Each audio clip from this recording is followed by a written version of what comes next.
సభకి నమస్కారం. ఏం లేదు, నాకు కూడా వేరే ప్రోగ్రాం ఉండడం వల్ల ముందే రిక్వెస్ట్ చేశాను, రాగానే నన్ను మాట్లాడి పంపించవలసిందిగా. శివశంభో వేదిక మీద ఉన్న కొంచెం జరగండి స్వామి. వేదికను అలంకరించిన పెద్దలు, మా గోరేటి వెంకన్న గారు, మిగతా మిత్రులు, వేదికంతా స్వర్ణమయంగా బంగారు మయంలా ఉంది. చాలా ఆనందించదగ్గ విషయం ఏమిటంటే, ప్రీ రిలీజ్ ఫంక్షన్లా కాకుండా ఇది 100 days ఫంక్షన్లా ఉంది. ఎందుకంటే ఈ మధ్యకాలంలో చాలా ప్రోగ్రామ్స్ ఇక్కడ చాలా తక్కువ మంది, ఒక మీడియా వాళ్ళు ఉంటారు, జనం ఉండరు, అసలు రావట్లేదు. అలాంటి ఇంతమందిని సమీకరించి, ఇంత పెద్దల్ని సమీకరించి ఈ కార్యక్రమం నిర్వహించడం చాలా పాజిటివ్ వైబ్రేషన్స్ ఉన్నాయి, టైటిల్తో సహా. అలాగే నర్సింగ్ ఈ మధ్య తెలుగు సినిమా ఇండస్ట్రీలో జరుగుతున్న విశేషం ఏమిటంటే, చాలామంది కుర్రవాళ్ళు మంచి సబ్జెక్ట్ తోటి, తపనతోటి సినిమాలు తయారు చేస్తున్నారు. పాపం వాళ్ళకి సరి అయిన వేదిక దొరకట్లా.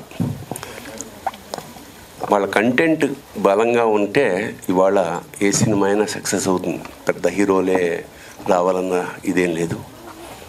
అంచేత ప్రతిభావంతులైన దర్శకులు వాళ్ళని దూరవేటి గారు సాహితీవేత్త. ఆయన ఛందస్సుతో పద్యం రాయగలడు. ఆయన పరిచయం తర్వాత నాకు తెలిసిందన్నమాట.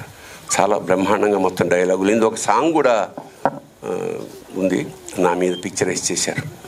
అలాంటి సాహితీవేత్త ఇవాళ నిర్మాత నాకు ఇప్పుడే తెలుస్తుంది. మీరు ఆయన నిర్మాత అనుకోలేదు నేను. దర్శకుడు వారుగా పాపం చాలా కష్టపడి, అంత గతంలో సినిమా చేసిన చాలా వ్యయ ప్రయాసలకు నిజంగా వ్యయం.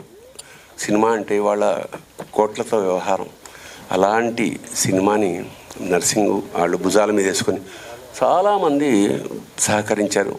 ఒక చిన్న పల్లెటూరులో ఈ సినిమా చాలా ఇష్టంగా చేయడం తటస్థించింది. ఇందులో నాది కూడా ఒక్క రోజులో దాదాపు ఒక 10 సీన్లు, ఒక సాంగ్ కూడా చేయగలిగాడు. అంటే అవసరం అలాంటిదన్నమాట. మళ్ళా డేట్స్ లేవు, ఉన్న దాంట్లో సాంగ్ కూడా చేసేసి నాకు తర్వాత వినిపించారు. సో ప్రతిభకి ఆకాశమే హద్దు. ఖచ్చితంగా దీన్ని మీరు నర్సింగ్ని, నిర్మాతని, దర్శకుడిని, మిగతా ఆర్టిస్ట్ని కూడా తప్పకుండా ఆదరించాలి, ఆశీర్వదించాలి. ఖచ్చితంగా శివశంభో ఒక ఎక్స్పీరియన్స్గా మిగులుతుందని మనస్ఫూర్తిగా కోరుకుంటూ, పెద్దలు, వేదిక మీద ఉన్న పెద్దలందరూ నన్ను మన్నించాలి. నాకు వేరే కార్యక్రమం ఉండడం వల్ల నేను వెళ్ళిపోతున్నాను. శుభం భూయాత్. శివోహం. నమస్కారం.